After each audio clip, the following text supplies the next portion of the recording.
मित्रों, आपने कई बार आदि पुरुष का नाम सुना होगा और आपको यह भी पता होगा कि भगवान राम को आदि पुरुष का दर्जा दिया गया है। लेकिन क्या आप ये जानते हैं कि आखिर प्रभु श्री राम को आदि पुरुष क्यों कहा जाता है? इसके पीछे की वजह क्या है? तो इसमें ज़्यादा सोचने की बात नहीं है, हम आपको इस वीडियो के माध्यम से आज बता ही देते हैं। तो नमस्कार मित्रों, आपका स्वागत है हमारे चैनल पर। दोस्तों, जब दुनिया की शुरुआत हुई तो भगवान श्री हरि नारायण विष्णु प्रकट हुए और उस समय दुनिया में बस जल ही जल नजर आ रहा था। भगवान विष्णु को अपने बारे में कुछ भी पता नहीं था, वह अपने आदि पुरुष होने के रहस्य से भी अनजान थे। तब उसी समय आकाशवाणी हुई कि आदि पुरुष को जानने के लिए कठिन तपस्या करो। आकाशवाणी के मुताबिक भगवान विष्णु ने पानी में बैठकर ही तपस्या करना शुरू कर दिया। जल पर निवास करने की वजह से भगवान विष्णु नारायण कहलाए। और जानते हैं मित्रों, तपस्या के समय भगवान हरि की नाभि से एक दिव्य कमल प्रकट हुआ और फिर उस कमल से परम पिता सृष्टि के रचयिता यानी ब्रह्मदेव प्रकट हुए, जिसके बाद भगवान ब्रह्मा भगवान विष्णु को प्रणाम करते हैं और उन्हें आदि पुरुष बताते हैं, क्योंकि उनसे पहले किसी और पुरुष की उत्पत्ति नहीं हुई थी दुनिया में। पहले पुरुष के रूप में भगवान नारायण का ही आना हुआ था, इसलिए श्री विष्णु को ही आदि पुरुष कहा जाता है। आदि पुरुष भगवान विष्णु से उत्पन्न हुए भगवान ब्रह्मा ने दुनिया के निर्माण का काम शुरू कर दिया। इसलिए दुनिया की शुरुआत में पहले पुरुष के रूप में श्री हरि नारायण की ही पूजा अर्चना आदि पुरुष के रूप में होती है। जब भी किसी घर में सत्यनारायण की कथा या पूजा होती है, तब नारायण भगवान से पहले आदि पुरुष और अनादि पुरुष की पूजा की जाती है, क्योंकि उस आदि पुरुष का ना तो शुरुआत का पता है और न किस अंत का। भगवान विष्णु आदि और अंत से परे है, जो कि सभी को पता है कि अयोध्यानंद भगवान राम भी विष्णु जी की ही अवतार माने जाते हैं। भगवान नारायण के 10 अवतारों में राम जी से पहले जो भी अवतार हुए मित्रों, उन्होंने दुनिया को स्थापित और व्यवस्थित करने का काम किया था। लेकिन भगवान विष्णु ने राम अवतार में इंसानों के लिए आदर्श व्यवस्था और नैतिक मूल्यों की नींव रखी थी। इसलिए श्री राम को आज के समाज में आदि पुरुष की ही संज्ञा दी जाती है। मित्रों, रघुकुल राजा प्रभु श्री राम को वह आरंभिक पुरुष माना जाता है जिन्होंने एक अच्छे समाज की परिभाषा बताई है। आपने कई बार मर्यादा पुरुषोत्तम शब्द तो सुना ही होगा। यह उपाधि भी प्रभु श्री राम को दी गई है। तो चलिए जानते हैं इसके बारे में। मित्रों, भगवान राम पुरुषोत्तम थे और उनकी मर्यादा भी उत्तम थी। उन्होंने इंसानों के लिए मर्यादा का पालन किया।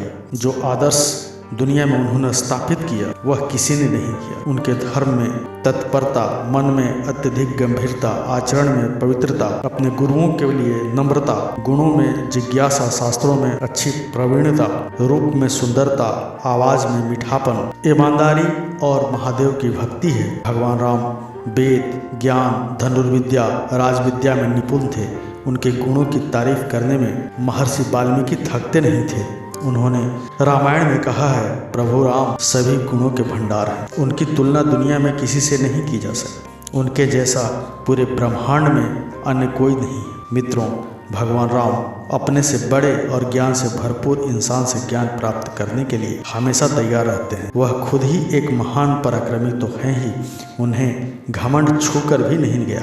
वह दयालु, धर्मपरायण और विपरीत हालतों में भी हमेशा सच बोलते और उसका साथ देते हैं। अयोध्या सम्राट महाराजा दशरथ ने अपना पहला आज्ञाकारी पुत्र प्रभु राम में ही प्रस्तुत किया। राम जी जितना प्रेम अपनी माता कौशल्या और सुमित्रा को करते थे, उतना ही प्रेम उन्हें 14 साल के वनवास में भेजने वाली और युवराज के पद को छीनने वाली माता कैकेयी में भी दिखती है। भगवान राम के पिता दशरथ अपनी पत्नी कैकेयी के वादों से बंधे, जिस वजह से रानी कैकेयी ने मौके का फायदा उठाते हुए प्रभु राम के राज्य अभिषेक से पहले ही राजा दशरथ से राम जी के लिए 14 साल का वनवास और उसके अपने बेटे भरत के लिए राज तिलक की मांग कर दी।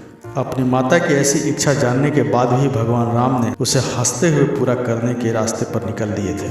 अब भगवान के ऐसा करने के बाद भी वह सभी के लिए पूजने योग्य बने। उनमें कई गुण हैं। उनकी तरह मर्यादा रक्षक अभी तक इस धरती पर कोई नहीं हो। यही वजह है कि उन्हें मर्यादा पुरुषोत्तम कहा जाता है। क्या आपको पता है मित्रों कि रावण ने भगवान राम से दक्षिणा मांगी थी। यह बात उस समय की है जब भगवान राम लंका पर जीत पाने के लिए सेतु बनाने के बाद रामेश्वरम में शिवलिंग की स्थापना करना चाह रहे थे, जिसके लिए उन्होंने यज्ञ करने का सोचा। यज्ञ के लिए उन्होंने अपने मंत्री से कहा कि अगर आप करीब से कोई पंडित, पुजारी या आचार्य को ढूंढ करके ले आइए तो इस यज्ञ को पूरा करवा सके। प्रभु राम की इच्छा सुनकर जामवंत बोले, हे भगवान, यहाँ जंगल में समुद्र तट पर पेड़ पौधे वन जीव के अलावा कुछ नहीं मिलेगा। और भगवान राम बोले, पंडित ऐसा होना चाहिए जो शैव और वैष्णव दोनों परंपराओं को जानता हो। अब भगवान की बात पर जाम्बवंत जी ने कहा, ऐसा तो बस एक ही इंसान है प्रभु, लेकिन वही हमारा सबसे बड़ा शत्रु है। पुलत्स्य मुनि के घर से ताल्लुक रखने वाला वैष्णव है,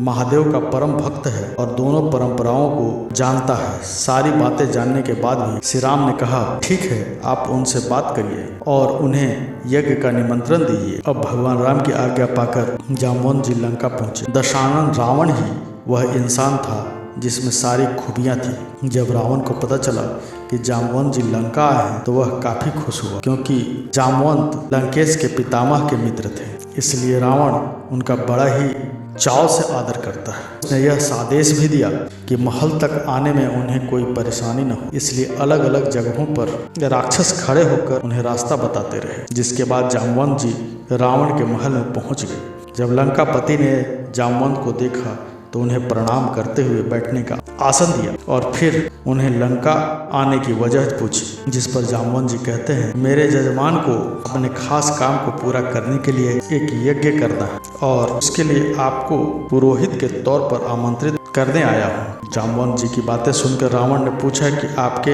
यजमान कौन है, जिसका जवाब देते हुए जाम्बवंत जी ने कहा कि वो अयोध्या के राजकुमार और सम्राट दशरथ के बेटे राम जी हैं और अपने काम को पूरा करने के लिए शिवलिंग स्थापित करना चाहते हैं, जिसके लिए उन्हें एक यज्ञ करना है। लंकापति रावण ने पूछा कि क्या यह बड़ा काम लंका जीतना तो नहीं है, जिस पर जाम्बवंत जी ने कहा कि आपने बिल्कुल सही कहा, यही काम है। काम जानने के बाद भी लंकेश ने निमंत्रण स्वीकार करते हुए यज्ञ में आने की हामी भर दी। अब जब मित्रों लंकापति ने न्योता स्वीकार कर लिया तो अब क्योंकि शास्त्रों में यज्ञ अर्धांगिनी के बिना पूरा नहीं माना जाता, इसलिए रावण देवी सीता के पास भी गया। उसने माता सीता को बताया कि तुम्हारे स्वामी राम लंका पर जीत के लिए यज्ञ करना चाहते हैं। अब पुरोहित मुझे चुना है तो यज्ञ की सारी व्यवस्था के साथ उनकी पत्नी को भी लाना मेरा फर्ज है, इसलिए तुम इस पुष्पक विमान में बैठो, लेकिन ध्यान रहे वहां भी तुम मेरी कैद में ही रहोगी।